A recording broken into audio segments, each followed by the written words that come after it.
পর্যটন শহরে যাত্রা শুরু করলো চেঞ্জ আপ মেন্স ওয়্যার। শুক্রবার সন্ধ্যায় শহরের কৃষি অফিস রোডে প্রতিষ্ঠানটির উদ্বোধন করা হয়। বস্ত্র বিপণী প্রতিষ্ঠানটির স্বত্বাধিকারী জানান, এখানে সুলভ মূল্যে পাওয়া যাবে ছেলেদের শার্ট, প্যান্ট, জ্যাকেট সহ নানান পণ্য সামগ্রী।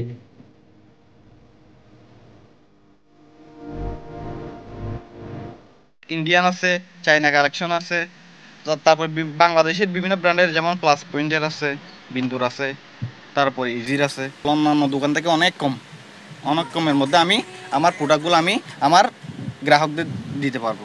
স্বাভাবিক একটা ডিসকাউন্ট আছে, এই 10% থেকে 15% পর্যন্ত।